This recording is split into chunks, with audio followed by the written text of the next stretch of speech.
안녕하세요. 신기방기 건설안전기사입니다. 2017년 필답형 1회차 문제풀이 시작하겠습니다. 1번 문제는 법령 개정 문제로 삭제되었습니다. 2번 문제 넘어가겠습니다. 자, 2번 문제는 쉬운 문제죠. 지방 굴착기 굴착면의 기울기에 관해서 다음 빈칸을 채우시오 라고 했습니다. 자, 해당 내용 어떻게 해야 되죠? 그렇죠. 첫 번째는 모래입니다. 모래에 대한 지반에 대한 기울기는 1대 1.8이 되겠습니다. 1대 1.8. 다음 두 번째 연암 및 풍암은 1대 1.0이고요. 세 번째는 경암 1대 0.5. 다음 네 번째 그 밖의 흙의 경우에는 1대 1.2가 되겠습니다. 자, 해당 내용은 23년도에 개정이 되었기 때문에 언제든지 신출 문제로 다시 나올 수가 있어요. 그래서 잘 정리해 두시면 좋겠습니다. 3번 문제는 OJT 교육에 대해 설명하시오라고 했습니다. 자, OJT 아는 대로 쓰시면 되죠. OJT는 on the job training이라고 해서 우리가 직장에서 선배가 후배에게 업무를 통해서 어떻게 한다? 지식과 기능, 그리고 문제 해결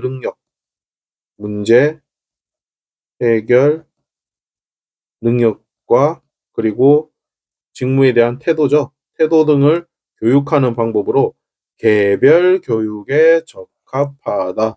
이게 포인트가 되겠습니다. on the job training, OJT 뭐라고요? 직장에서 진행되는 거예요. 직장에서 선배가 후배에게 업무를 통하여 지식, 기능, 문제 해결 능력 및 태도 등을 교육하는 방법으로 개별 교육에 적합하다. 이게 on the job training이고, 자, 또 다른 OJT가 있는데 이거는 off JT라고 합니다. on the job training에 상반되는 내용, off the job training. 자, 내용은 외부 강사를 초청하여 근로자를 일정한 장소에 집합시켰기 때문에 여러 사람이 하겠죠. 그래서 그러한 집합시켜서 실시하는 교육 형태로서 집합교육에 적합하다. 이게 OFJT라는 특성. 서로 on the job training과 OFJT 비교해 주시면 좋겠습니다. 4번 문제 보시죠. 4번 문제는 굴착 공사 시에 발생하는 히빙 현상과 보일링 현상을 설명하시오라고 했습니다. 첫 번째, 히빙 현상. 히빙 현상은 어떤 집안이냐?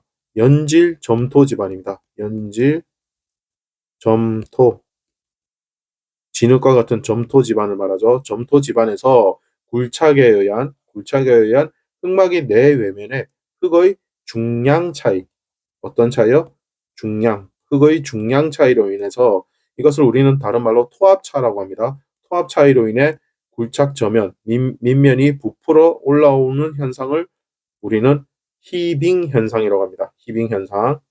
자, 다음으로 보일링 현상. 보일링 현상은 히빙 현상과 반대로 이번에는 사질토 집안입니다. 사질토 집안.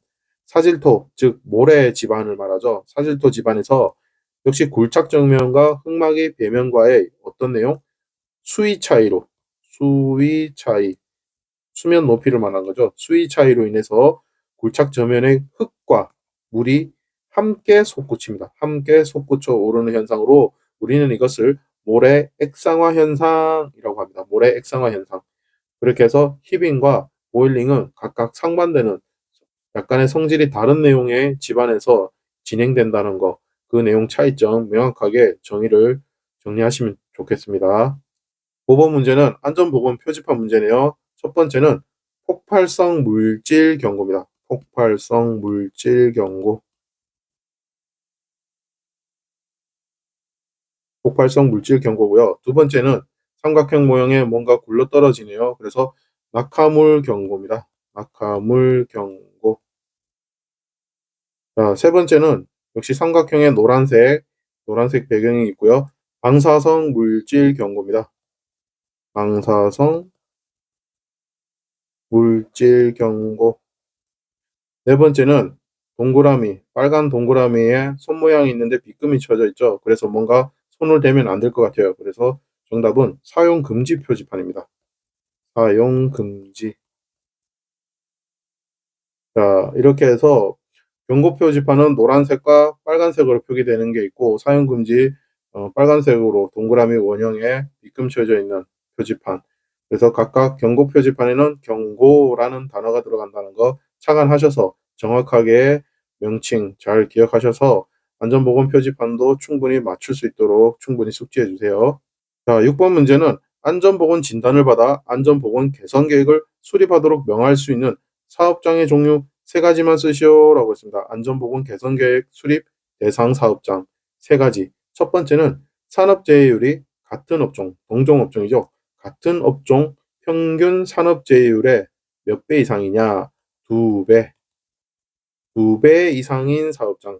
같은 업종의 평균 산업재해율의 2배 이상인 사업장이고요. 두 번째는 사업주가 필요한 안전조치 또는 보건조치를 이행하지 아니하여 뭐가 발생된 사업장? 그렇죠. 중대재해가 발생된 사업장. 중대재해가 발생한 사업장이 되겠고요. 세 번째는 직업성 질병자. 직업성 질병자라는 단어 중요하고요. 직업성 질병자가 연간 2명 이상 발생한 사업장이고요. 다만 상시 근로자 1000명 이상일 경우에는 3명 이상 직업성 질병자가 3명 발생하면은 이 경우에 역시 안전보건 개선 계획 수립해야 됩니다. 자, 네 번째는 작업 환경이 불량하거나 화재, 폭발 또는 누출 사고 등으로 사업장뿐만 아니라 주변까지 그 피해가 확산된 사업장. 이 경우에 우리는 안전보건 개선 계획을 수립해야 됩니다. 4가지 안전보건 개선 계획 수립 대상 사업장 주요 키워드를 중심으로 해서 법령 전체를 반드시 암기해 주세요. 자, 7번 문제는 세이프티 스코어를 구하고 안전도에 대한 심각성 여부를 판정하시오라고 했습니다. 또 다른 표현은 수행도를 평가하시오라고 질문을 할 수가 있어요. 자, 조건은 전년도 빈도 도수율은 120이고요. 당해년도 빈도 도수율은 100이네요. 근로자 수는 400명이고 당해년도 근로시간 수는 1일 8시간 300일 근무를 했습니다. 자, 세이프티 스코어는 과거와 현재의 안전을 비교 평가하는 기법이죠. 자, 구하는 공식은 현재 빈도율에서 과거 빈도율에 뺀 값을 나눈다. 어떻게 나누냐? 과거 빈도율을 현재 총 근로시간 수로 나눈 값에 100만을 곱한 값을 루트로 씌운 값이 분모가 되고, 앞서 말씀드린 분자에는 현재 빈도율 마이너스 과거 빈도율이 되겠습니다. 자, 공식을 대입을 하게 되면은, 자, 현재 빈도율 얼마라고 했죠?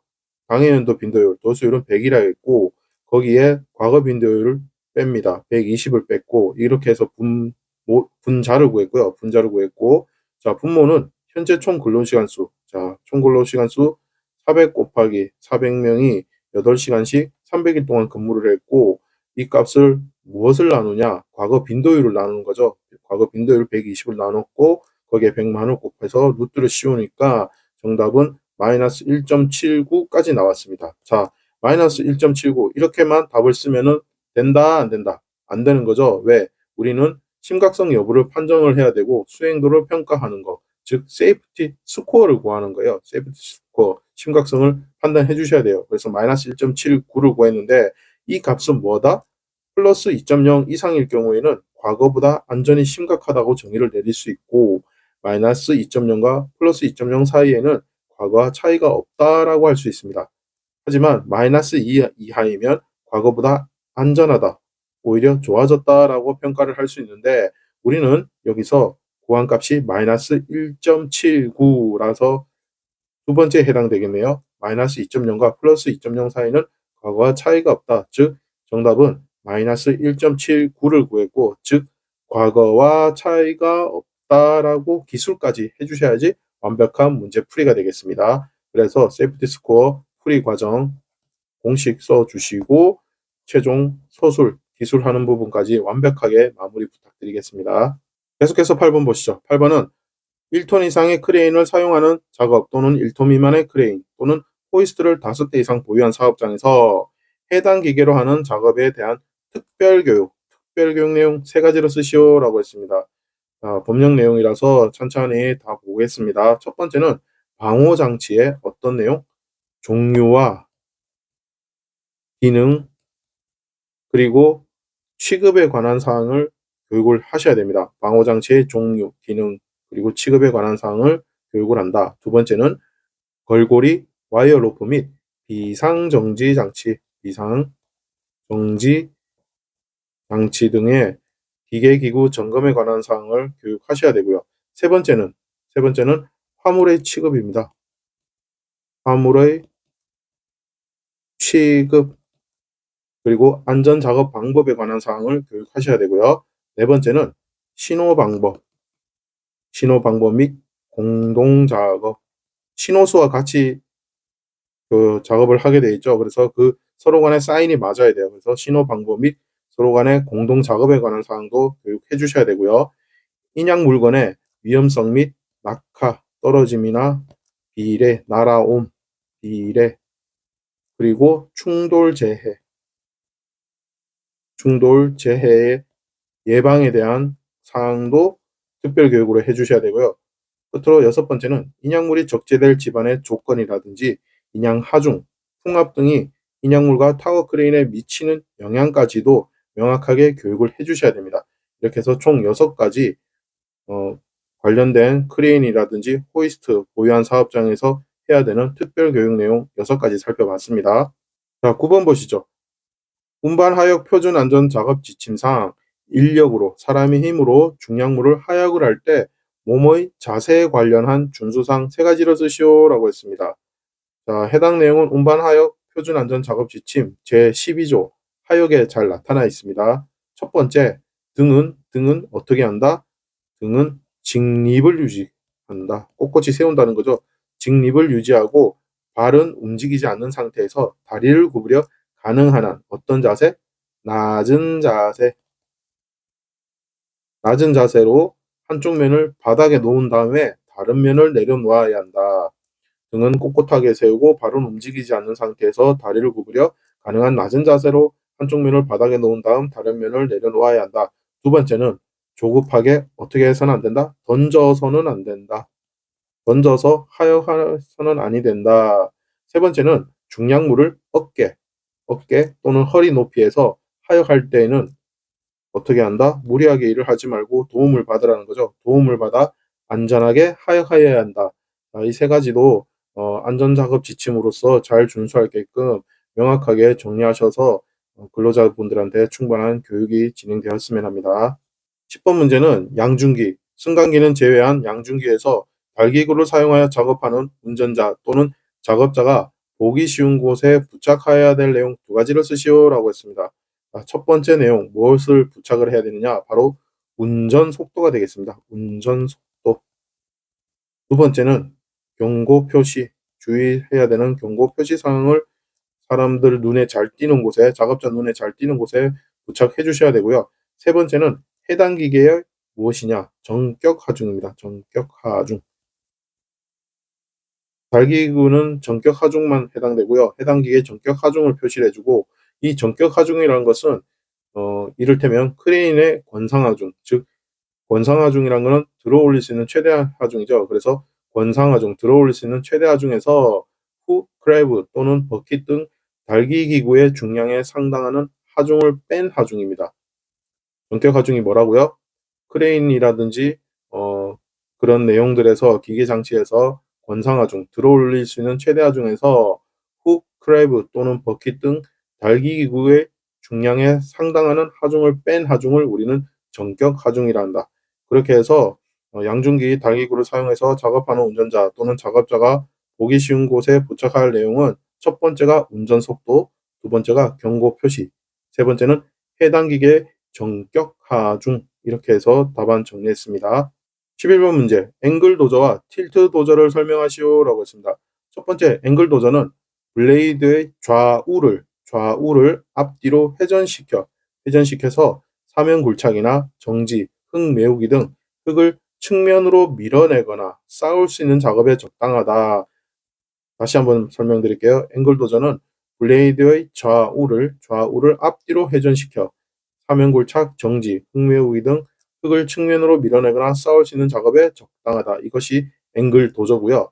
두 번째, 틸트 도저입니다. 틸트는 뭔가를 기울이는 거죠. 그래서 틸트 도저는 블레이드를 상하로 기울일 수 있어서 다양한 높이의 단단한 흙의 굴착이나 얕은 홈파기에 적당하다. 그래서 앵글 도저와 틸트 도저 개념이 상당히 다릅니다. 그래서 이 부분 명확하게 정리를 해주세요. 앵글은 좌우를 앞뒤로 회전시키고 틸트 도전은 상하로 기울일 수 있다.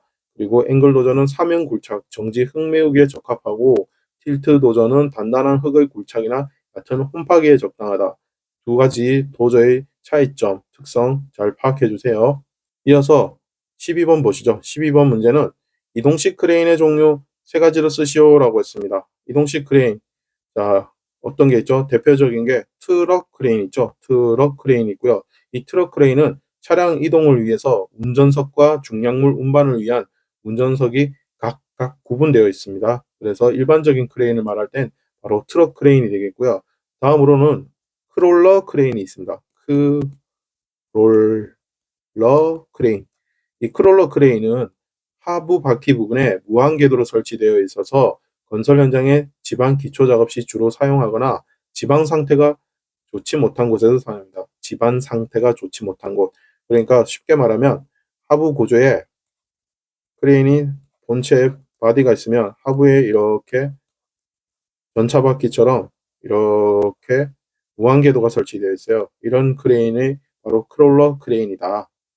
그리고 이런 크롤러 크레인은 무한 궤도의 특성으로 인해서 건설 현장의 집안 기초 작업이라든지 집안 상태가 좋지 못한 곳에서 사용한다. 이 정도 개념 이해하시면 되겠고요.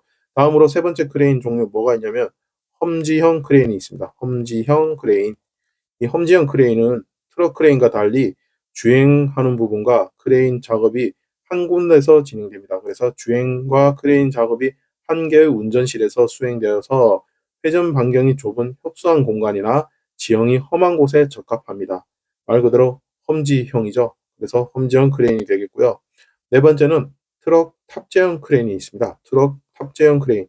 이 트럭 탑재형 크레인은 일반 화물 트럭의 화물 적재함에 소형 크레인이 설치되어 있습니다.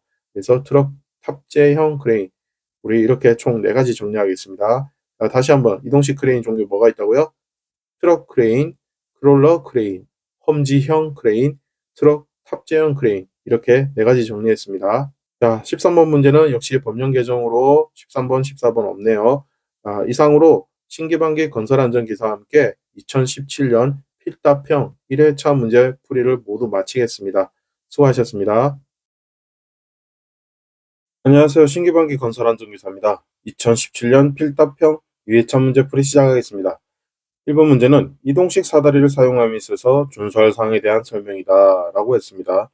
해당 내용은 24년 6월에 관련 규정이 새로 변경되었습니다. 그래서 이 내용 법령 전체를 살펴보도록 하겠습니다. 첫 번째는 평탄하고 견고하며 미끄럽지 않은 바닥에 이동식 사다리를 설치할 것. 두 번째는 이동식 사다리의 넘어짐을 방지하기 위해 다음 각목의 어느 하나 이상에 해당하는 조치를 할 것. 자, 가번은 이동식 사다리를 견고한 시설물에 연결하여 고정할 것. 나번은 아웃리거, 전도 방지용 지지대를 설치하거나 아웃리거가 붙어있는 이동식 사다리를 설치할 것. 4번은 이동식 사다리를 다른 근로자가 지지하여 넘어지지 않도록 할 것. 그리고 세 번째는 이동식 사다리의 제조사가 정하여 표시한 이동식 사다리의 최대 사용 하중을 초과하지 않는 범위 내에서만 사용할 것. 네 번째는 이동식 사다리를 설치한 바닥면에서 높이 3.5m 이하의 장소에서만 작업할 것. 다섯 번째는 이동식 사다리의 최상부 발판 및 그 하단 디딤대에 올라서서 작업하지 않을 것. 다만 높이 1m 이하의 사다리는 제외한다. 여섯 번째, 안전모를 착용하되 작업 높이가 2m 이상인 경우에는 안전모와 안전대를 함께 착용할 것. 일곱 번째, 이동식 사다리 사용 전 변형 및 이상 유무 등을 점검하여 이상이 발견되면 즉시 수리하거나 그 밖에 필요한 조치를 할 것. 총 7가지 법령 내용이 신설되었고요. 신설된 만큼 신규 문제로 언제든지 출제될 가능성이 높습니다. 해당 내용 잘 정리해 주세요. 이어서 2번 문제 보시죠. 2번 문제는 차량의 건설기계를 사용한 작업을 실시할 경우 작업계획에 포함되어야 할 내용 3가지를 쓰시오라고 했습니다.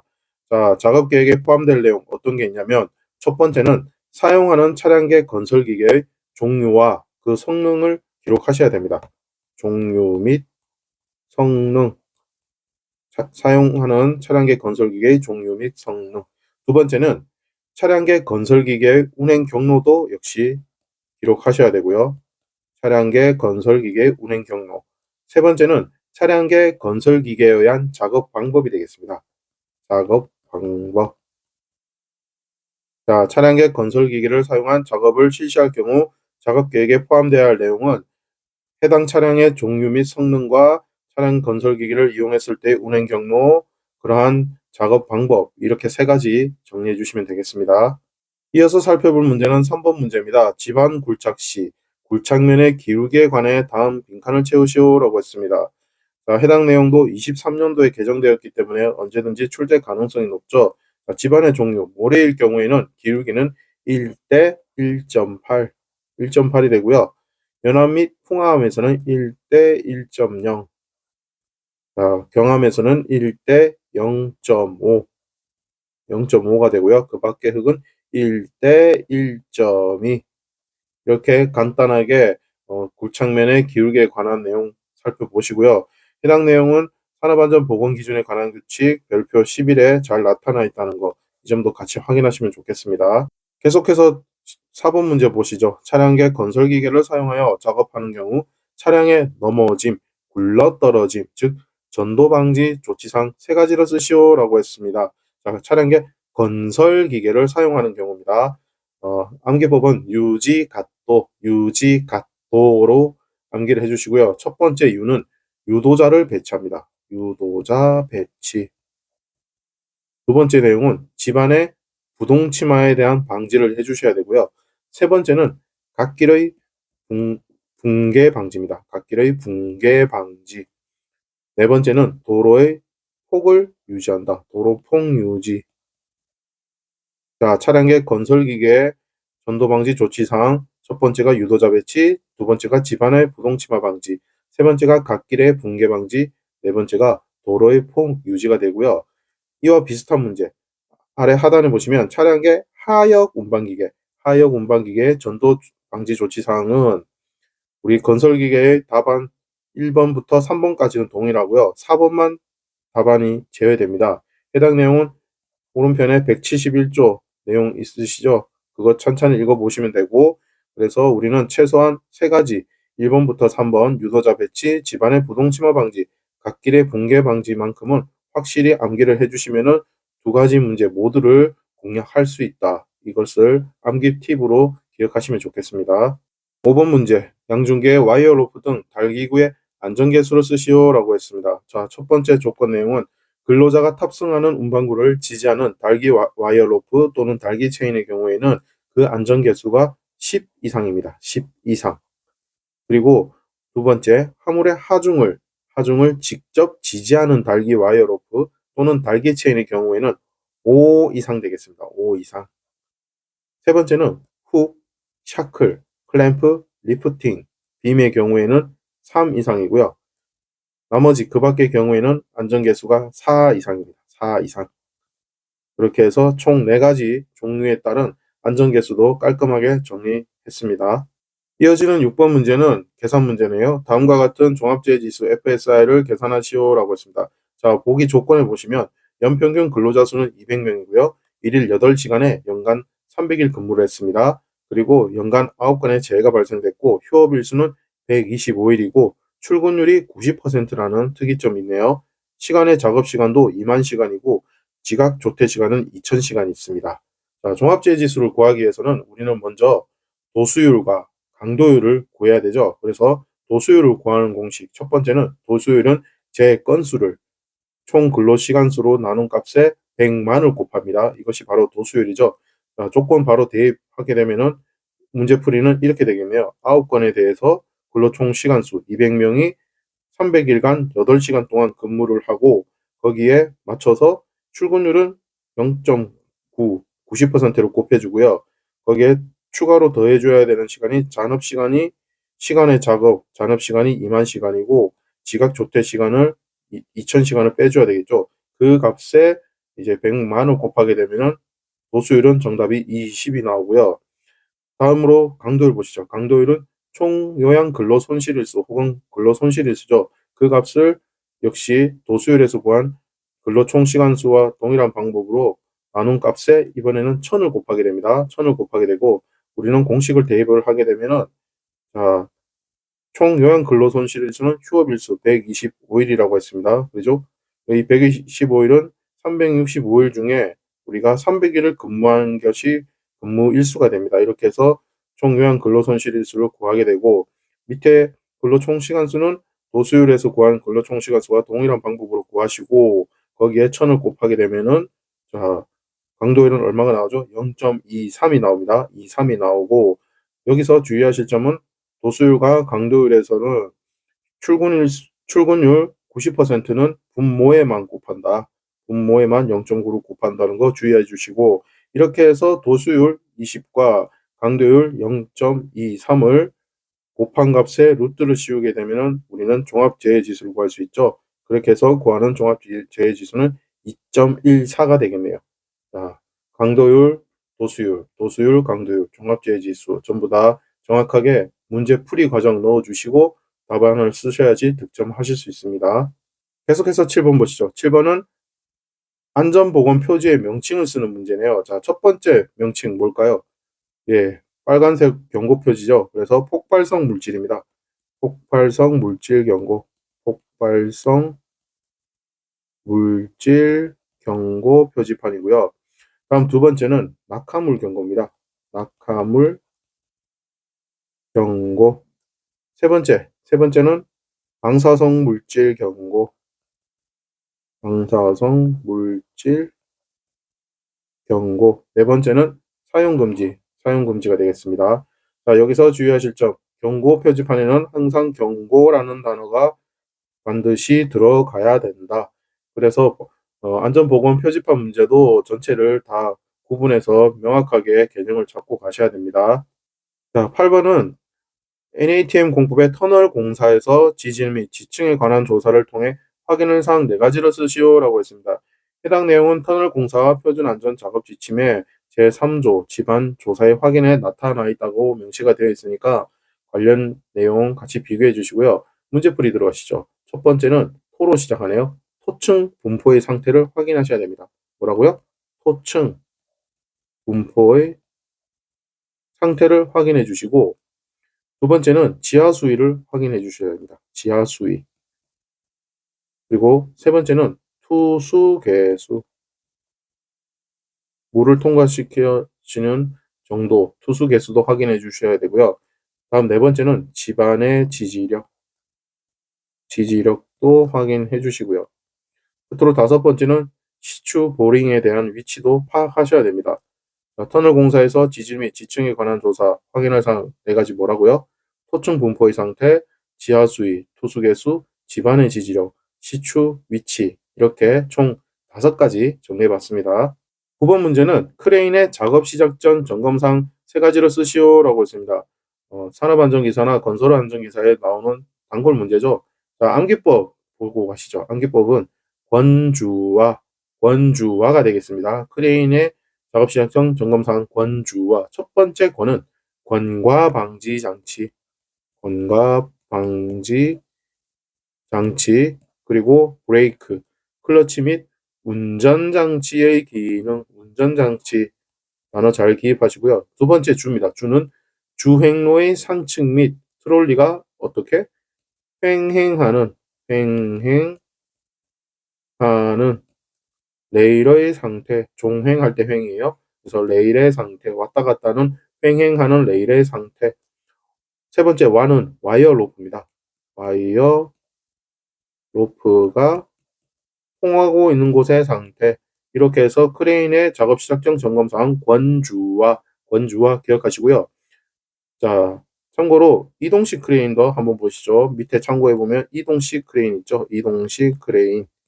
자, 이 이동식은 권부화가 되겠습니다.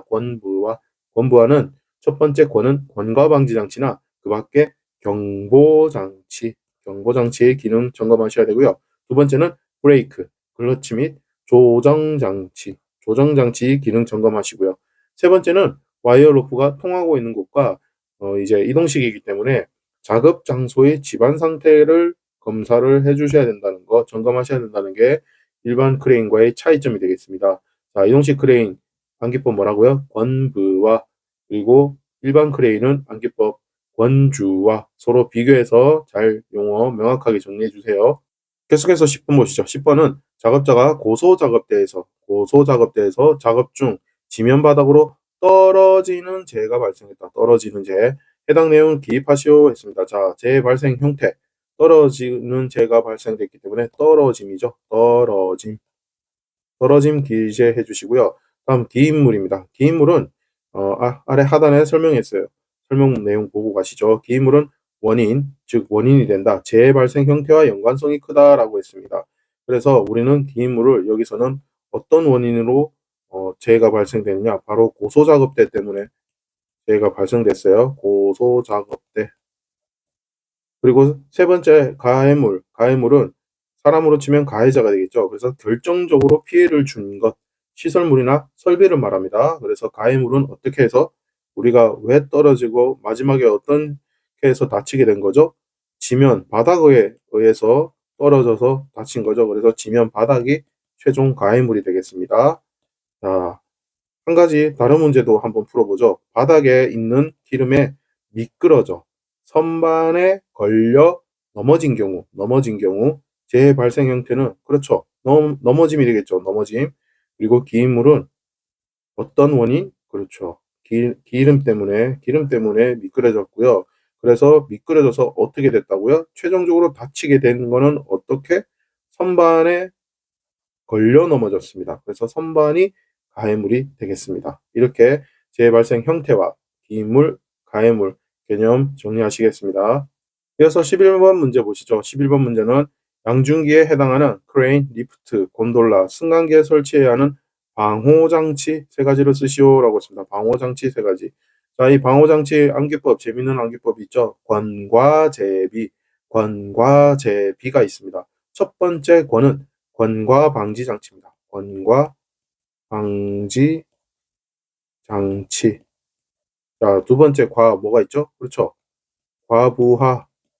부하가 많이 걸리는 것을 방지한다. 과부하 방지 장치. 세 번째는 제동 장치. 멈추게 하는 제동 장치가 있고요. 네 번째는 비상 정지 장치. 이렇게 총 네 가지가 있습니다. 양중계 관련해서 우리가 반드시 설치해야 되는 방호장치 뭐가 있다고요? 권과 방지 장치, 과부하 방지 장치, 제동 장치, 비상 정지 장치 이렇게 네 가지 정리했습니다. 이어서 12번 보시겠습니다. 12번은 터널 내부에서 분진, 유해가스, 내연기관 배기가스, 수증기 등으로 시계가 확보되지 않을 경우, 눈에 잘 안 보이는 경우죠. 시계가 확보되지 않았을 경우에 작업 차량의 근로자가 충돌, 협착하는 등 위험을 방지하기 위하여 조치할 사항 두 가지를 쓰시오라고 했습니다. 자, 정답은 첫 번째는 눈에 이제 터널 내부에서 잘 안 보일 경우 어떻게 해야 되겠죠? 잘 보이게끔 시계를 확보해야 되겠죠. 그렇게 하기 위해서는 외부로부터 공기를 환기를 시켜야 됩니다. 그래서 환기가 정답이 첫 번째 정답이 되겠고요. 그리고 분진이 발생됐기 때문에 이런 분진이나 유해가스가 빨리 차분히 가라앉게끔 그래서 살수 물을 뿌려주는 행위랍니다. 물을 뿌린다. 이것이 가장 대표적인 두 가지 방법이 되겠습니다. 자, 해당 내용은 산업안전보건에 관한 규칙 제353조 시계의 유지했습니다. 법령 내용 그대로 다시 한번 읽어보겠습니다. 터널, 건설 작업 시 터널 내부의 시계가 배기가스나 분진 등에 의하여 현저하게 제한되는 경우에는 환기를 하거나 물을 뿌리는 등 시계를 유지하기 위하여 필요한 조치를 하여야 한다.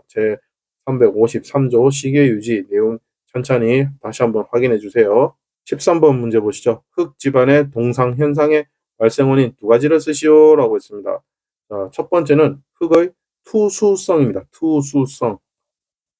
물을 통과시키는 투수성 때문이고 두 번째 흙의 집안 동상 원인 지하 수위 때문이죠. 지하 수위. 세 번째는 동결 온도의 유지 기간이 영향을 미칩니다. 유지 기간.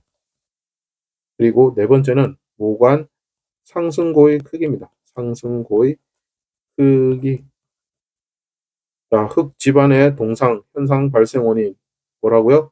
흙의 투수성이 첫 번째 원인이 되고 두 번째는 지하수위, 세 번째는 동결온도의 유지기간, 네 번째는 모간 상승고의 크기 이렇게 총 4가지가 되겠습니다. 자, 14번 문제는 법령 개정으로 삭제되었네요. 이렇게 해서 신기반기 건설안전기사와 함께 2017년 필답형 2회차 문제풀이를 모두 마치겠습니다. 수고하셨습니다. 안녕하세요. 신기반기 건설안전기사입니다. 2017년 필답형 4회차 문제풀이 시작하겠습니다. 1번 문제는 산업안전보건법령상 안전관리자의 직무 4가지를 쓰시오 라고 했습니다. 자, 재미있는 암기법부터 가시죠. 암기법은 안위사업 되겠습니다. 첫 번째 안은 안전보건교육, 안전교육이죠. 안전교육계획의 수립이죠. 수립. 그리고 안전교육에 대한 실시가 되겠습니다. 안전교육에 대한 실시. 다음 두 번째는 위험성 평가에 관한 보좌 및 조언 지도가 되겠습니다. 위험성 평가. 이 위험성 평가에 대해서 보좌, 조언, 지도를 합니다. 세 번째는 사업장에 대해서 어떻게 해야 되죠? 그렇죠. 사업장에 대해서 순회 점검을 하시고, 그리고 그 지도, 그리고 조치에 대해서 건의를 하시고요. 네 번째, 업은 업무 수행에 대한 내용입니다. 업무 수행 내용에 대해서 어떻게 한다? 기록하고 유지해 주셔야 되고요. 다섯 번째는 산업재해에 관한 통계 유지 관리 분석을 위한 보좌 및 조언, 지도를 합니다. 그래서 안전관리자는 주로 보좌, 조언, 지도를 한다는 게 포인트가 되겠고요. 다시 한번 정리해 보시죠. 산업안전보건법령상 안전관리자의 직무, 안기법 안이사업이고요. 안전교육계획의 수립, 안전교육 실시에 관한 보좌 및 조언 지도, 위험성 평가에 관한 보좌 및 조언 지도, 사업장 순회 점검 지도 및 조치에 건의, 업무 수행의 내용, 기록 유지, 그리고 다섯 번째는 산업재해에 관한 통계 유지관리 분석을 위한 보좌 및 조언 지도, 이렇게 총 5가지 안전관리자 직무 정리했습니다. 2번 문제 보시죠. 2번 문제는 산업안전보건법령상 지게차 작업 시작 전 점검사항 4가지를 쓰시오 라고 했습니다. 역시 이것도 암기법이 있죠. 재하바전이 되겠습니다. 첫 번째 재는 바로 제동장치입니다. 제동장치 및 어떤 거를 점검하느냐, 조종장치에 대한 기능의 이상 유무를 확인해 주시고요. 지게차에 대한 점검사항 두 번째는 하역장치입니다. 하역장치 및 유압장치. 실린더가 있기 때문에 유압장치의 기능의 이상 유무를 확인해 주시고요. 세 번째는 바퀴의 이상 유무입니다. 바퀴의 이상 유무도 역시 확인해 주시고, 끝으로 네 번째는 등 종류가 있죠. 전조등이라든지 후미등, 그리고 방향지시기 및 기타 경보장치가 있습니다. 경보장치 기능의 이상 유무도 확인해 주셔야 됩니다. 지게차 작업 시장 점검사항 뭐라고요? 재하바전이 있고요.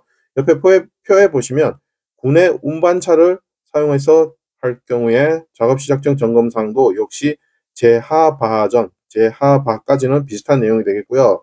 라본, 전조등, 후미등, 방향지시기 및 경음기의 기능 이상 유무, 그리고 마번, 충전장치를 포함한 홀더 등의 결합상태 이상 유무까지 비교를 해서 군의 운반차와 지게차 작업 시작 전 점검 사항 잘 기억해 주세요. 3번 문제는 법령 개편으로 넘어가도록 하겠습니다. 자, 4번 문제 보시죠. 4번 문제는 산업안전보건조직 중 직계참모식, 라인 스태프형 조직에 대해 설명하시오 라고 했습니다.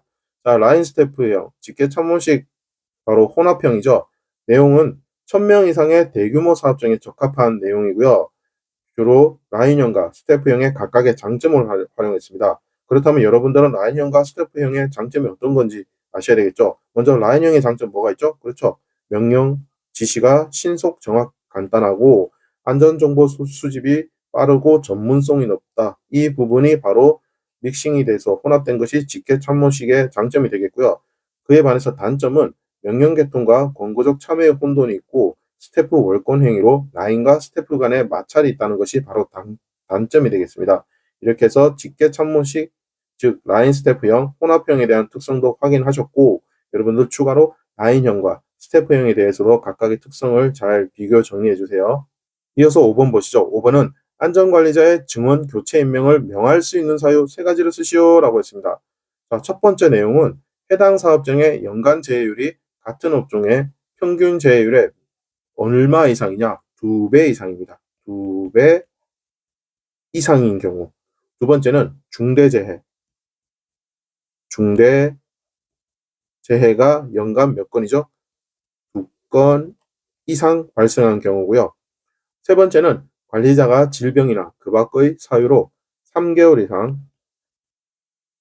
이상 그 해당 직무를 수행할 수 없게 된 경우에도 안전관리자 증원 교체할 수 있고요. 네 번째는 화학적 인자로 인한 직업성 질병자가 연간 3명 이상 발생한 경우입니다. 자, 본 문제는 괄호 넣기 문제가 아니에요. 법령 전체 잘 암기하셔야 됩니다. 2배 이상, 2건 이상, 그리고 3개월 이상, 3명 이상 각각 어떤 내용인지 전체적으로 잘 정리를 해주세요. 6번 문제는 공사용 가설도로를 설치하는 경우 준수사항 2가지를 쓰시오 라고 했습니다. 자, 암기법 역시 도차가 있고요. 첫 번째 도로는 장비와 차량이 안전하게 운행할 수 있도록 어떻게 한다? 견고하게 설치할 것. 이게 첫 번째가 되고요. 두 번째는 도로와 작업장이 접하여 있을 경우에는 울타리 등을 설치한다. 울타리를 설치해서 도로와 작업장의 구획을 명확하게 구분 지어 주셔야 되겠죠. 자, 세 번째는 도로는 배수를 위하여 경사지게 설치하거나 혹은 배수시설을 설치해 주셔야 됩니다. 배수시설을 설치를 한다. 네 번째는 차량의 속도 제한 표지를 잘 보이는 곳에 부착을 해 주셔야 됩니다. 차량의 속도 제한 표지를 잘 부착을 하라. 자, 공사용 가설도로 어떻게 해야 된다고요? 도로는 장비와 차량이 안전하게 운행할 수 있도록 견고하게 설치한다. 도로는 작업장이 접하여 있을 경우에는 울타리 등을 설치한다. 도로는 배수를 위하여 경사지게 설치하거나 배수시설을 설치한다. 차량의 속도 제한 표지를 부착한다. 이렇게 4가지 정리했습니다. 자, 7번 문제는 고소 작업 때 작업 시작 전 점검사항 3가지를 쓰시오 라고 했습니다. 작업 시작 전입니다. 고소 작업 때 작업 시작 전 점검사항. 자, 첫 번째는 무엇을 점검을 하느냐? 비상정지 장치죠. 비상정지 장치. 그리고 비상하강 방지 장치가 있습니다. 비상하강 방지 장치. 이 장치에 대해서 기능의 이상 유무를 점검해 주셔야 되고요. 그리고 두 번째는 과부하 방지 장치가 있죠. 과부하 방지 장치.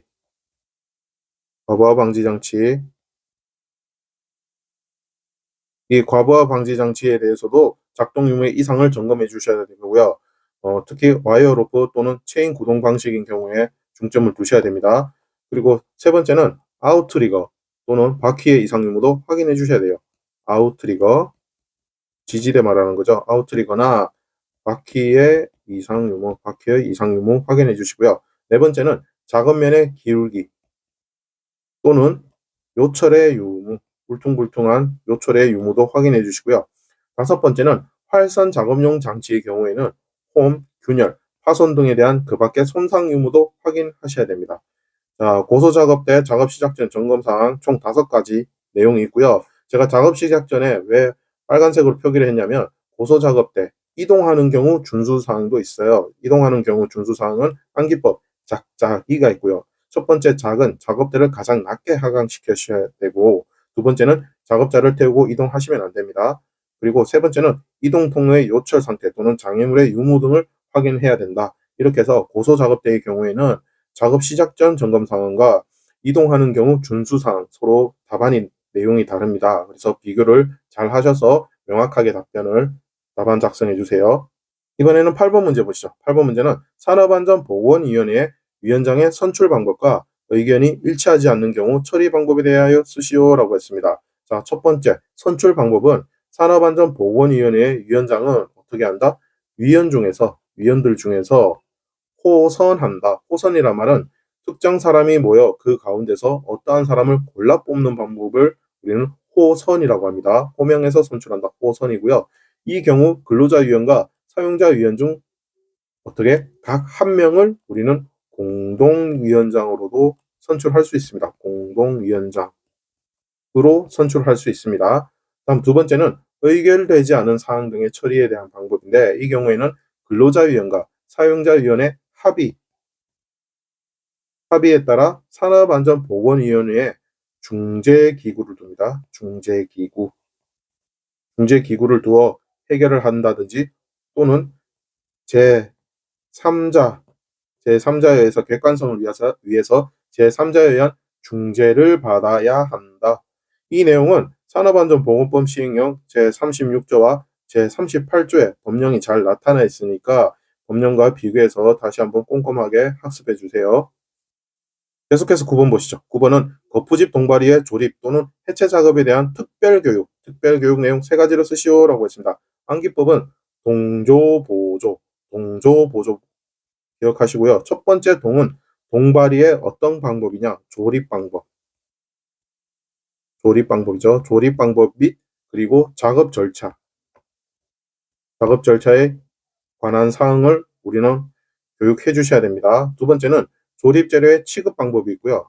취급 방법과 그리고 설치 기준에 대한 내용도 역시 교육하셔야 됩니다. 세 번째는 근로자가 얼마나 안전하게 제대로 보호구를 착용을 했는지 그 보호구에 대한 착용과 그리고 점검에 대해서도 교육하셔야 되고요. 네 번째는 조립 해체 시에는 사고 예방에 대한 내용도 역시 교육을 해주셔야 됩니다. 자, 거푸집 동바리 조립 또는 해체 작업에 대한 특별교육 뭐가 있다고요? 동바리의 조립 방법 및 작업 절차에 관한 사항이 있고요. 두 번째는 조립 재료의 취급 방법 및 설치 기준에 대한 교육도 해주셔야 되고, 세 번째는 보호구 착용 및 점검에 관한 교육, 네 번째는 조립 해체 시의 사고 예방에 관한 교육, 이렇게 총 4가지 교육하셔야 됩니다. 자, 10번 문제, 계산 문제 나왔습니다. 10번 문제.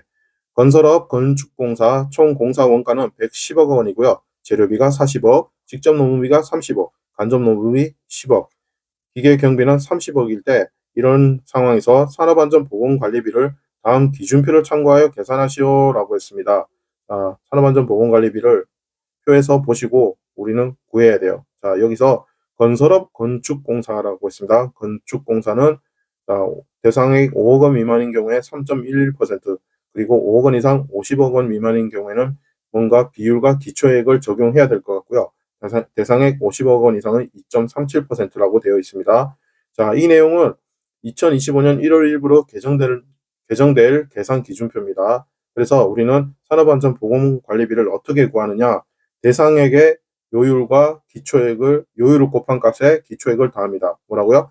대상액에서 요율을 곱하고 기초액을 더합니다. 다만 여기서 대상액, 즉 재료비와 직접 노무비가 어떤 조건?